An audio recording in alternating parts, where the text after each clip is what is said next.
the office Christmas party and you've got a great idea for a costume. Nope, not Santa, not an elf, not even one of those Christmas tree outfits.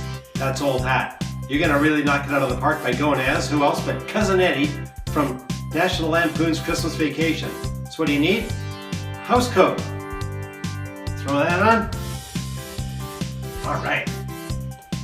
If it's longer than you'd like, use some duct tape and fold it up so that it's just around the knee. Put some shorts on underneath so you got bare legs sticking out. We're not going to show you that. Nobody needs to see that right now. We'll do that up. Next, what else? The hat. Gotta have the hat. If you don't have this, you may as well call it quits right now. One added touch, the cigar. Almost all set, right?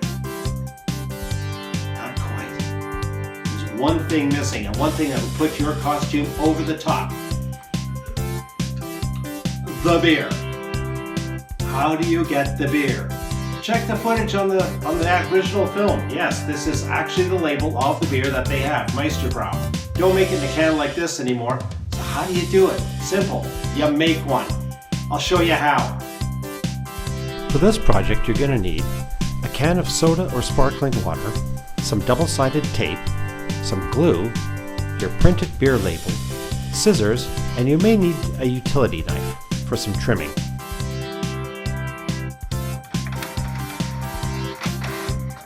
The first thing you'll want to do is print out your beer label. It's important to get the scale just right so that you don't trim a bunch off and lose half of the image, or it's too large and ends up wrapping around the can too much.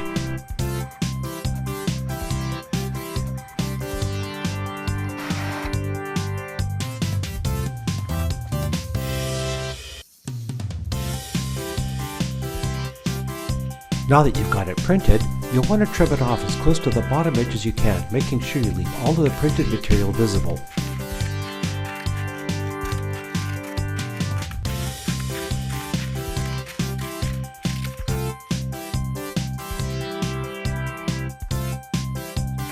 Now it's time for a test fitting.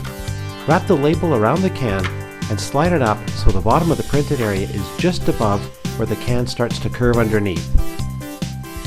Once you've got it lined up, open it up and lay the edge of your scissors across the very top edge of the can and make a cut so that you can use that as a reference point to do the rest of your trimming.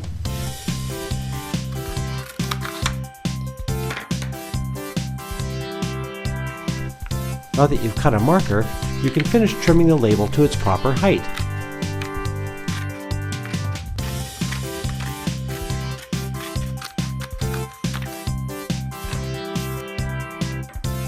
Wrap your trimmed label back around the can and just make a mental note of how far down the curved part of the can starts to taper inwards towards the top. You'll need to remember this because we'll need to make some cuts later. It's roughly a ½ inch down. Once you've made a note, you can trim the edge off of one side of the label. This side needs to be clean because that'll be the edge that's exposed.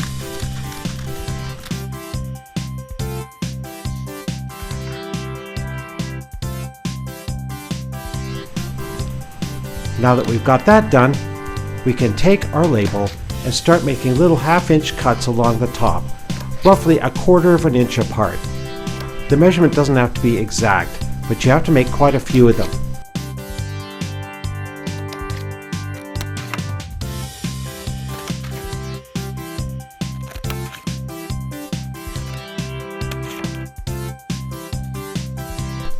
Once you've got notches cut all along the top, we'll do a final test fitting to make sure everything lines up. That trimmed edge of your label should just pass over the other side so that it looks clean.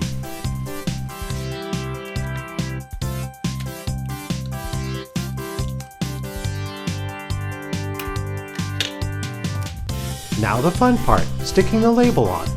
We'll want to run some of that double-sided tape around the bottom and top of the can. The bottom should again be close to where the bottom curves away, and the top where the top curves away as well.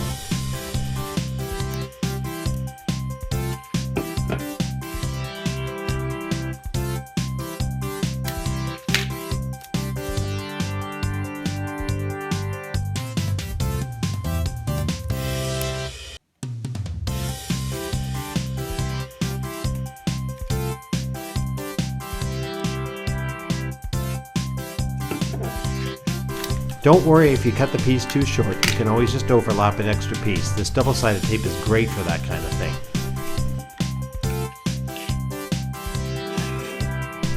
Once we've done that, we'll make sure we put another piece of double-sided tape on both edges of the label. When you're putting it on here, make sure you don't put the tape on the little notches that you've cut.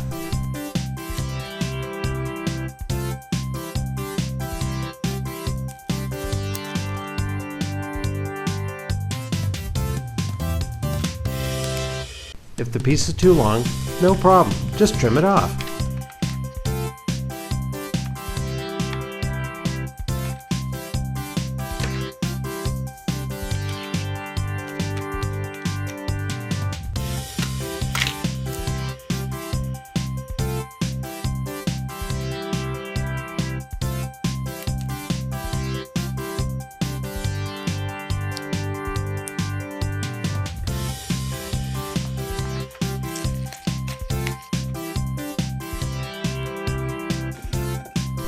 When we're finally ready to commit and attach the label to the can, we want to make sure that we line the seam up with the side of the can that you drink from. That's so that the front of the label faces away from you towards anybody who might be looking at it while you're drinking from the can.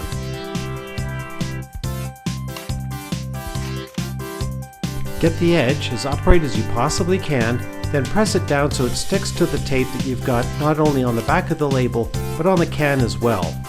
Now slowly roll it around until you meet at the back again.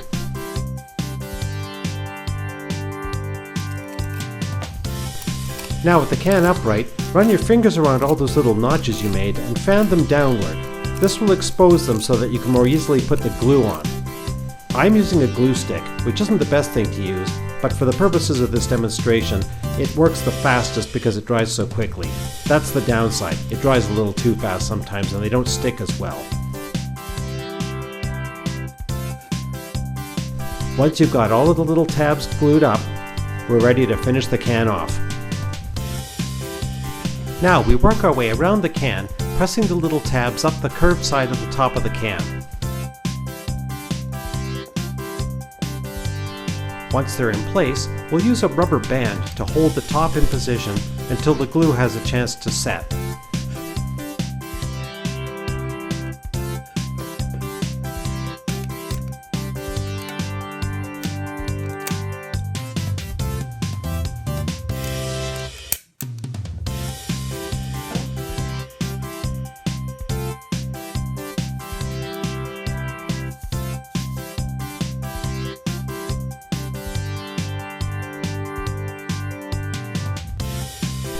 Wait until the glue sets, then you can safely remove the rubber band. And once you've taken the rubber band off, you have your finished beer can. As you can see, we've got the seam lined up with the part that you'd be drinking from so that the label faces people looking at you. And of course, you want to use a carbonated beverage so that when you crack it open, you get that awesome beer can sound. Cheers!